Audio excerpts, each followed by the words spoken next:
Hello, it's Miss Landis here. Envisions topic 7 is all about factors and multiples. Today's lesson, we worked on 7-1, understand factors. So this video should help students to better understand factors and how to find them. Pairs of numbers multiplied together are factors. So when we're finding factors, we want to think about the numbers that we multiply together in order to get a product. So if we were talking about the factors of 15, if we're thinking about the factors of 15, we want to think about which numbers we multiply together in order to get 15 as a product. In order to get 15 as a product, we can multiply 1 and 15 or 3 and 5, because 3 times 5 equals 15 and 1 times 15 equals 15. When we're writing our factors, we like to write them in a list. So you can write them out in their pairs and then finally put them in a list from least to greatest. So our smallest factor being 1, then 3, 5, and finally 15. And that's how we would write them in a list. Here's another example with the factors of 24.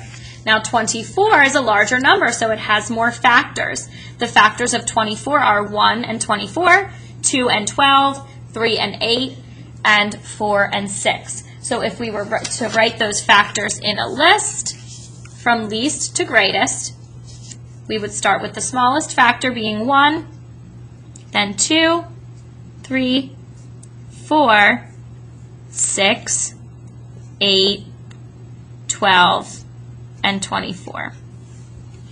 Now to find the factors of a number, there are a few different methods you can use. The first way we talked about in class was finding arrays. And here's an example of a problem where you would need to find the factors and you can use arrays to do so. For 7 to 8, use the grids to find all the possible arrays for each number. Use the arrays to help write the factors. So our number is 9. I'm thinking about what two numbers I can multiply together to get 9 as a product. So I know I can do 1 times 9. So in order to create an array, I could have one row with 9 boxes in the row. And that would represent 1 times 9. We can always reverse it using the commutative property. If I can do one row with 9 in each row, I can also do 9 rows with 1 in each row. So I'll count my boxes.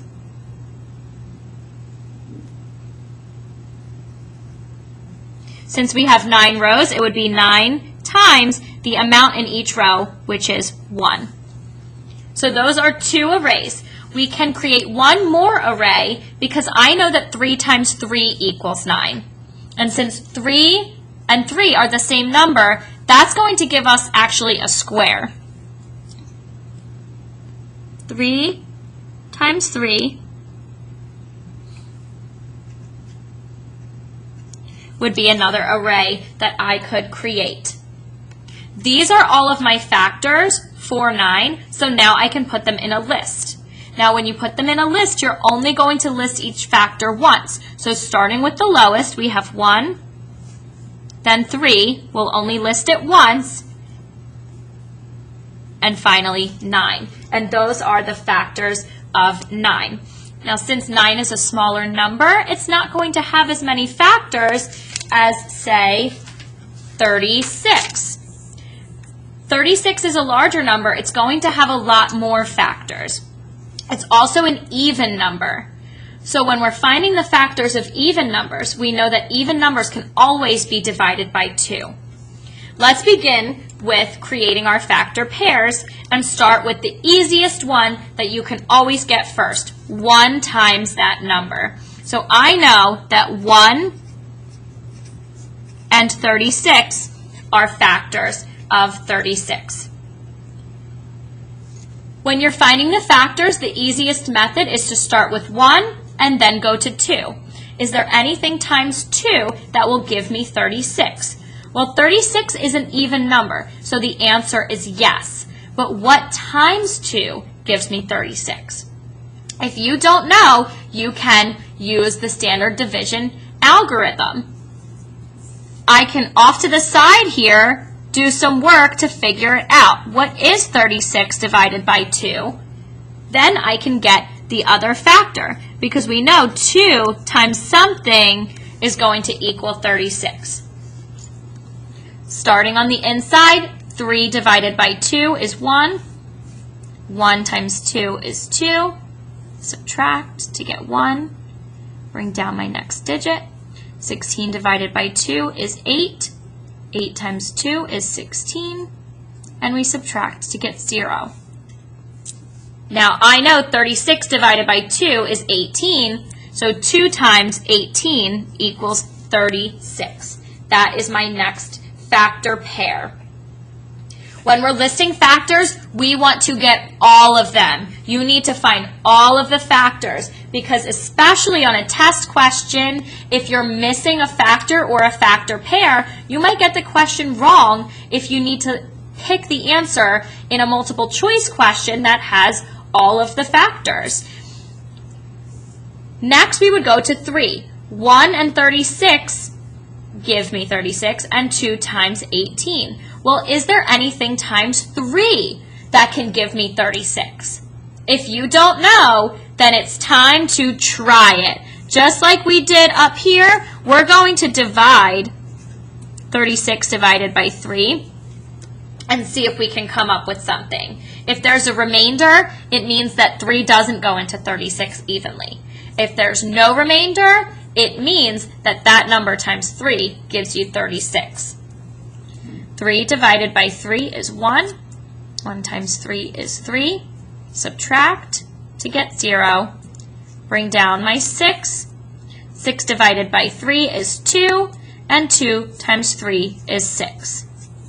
Well, look at that. 3 and 12 are factors of 36. And if you know your 12's facts, then you didn't even need to divide. So that would be an awesome strategy, is if you're good with your multiplication facts up to 12, then you would already know that without having to divide. Especially if you're good with your facts, you would know that 4 and 9 give you 36, and 6 times 6 equals 36. So we'll just list the 6 down there. We're not going to say 6 and 6. It's just 6 times 6.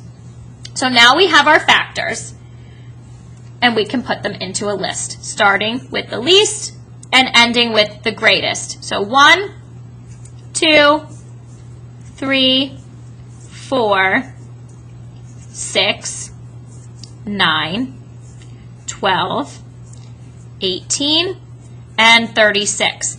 That's a lot of factors.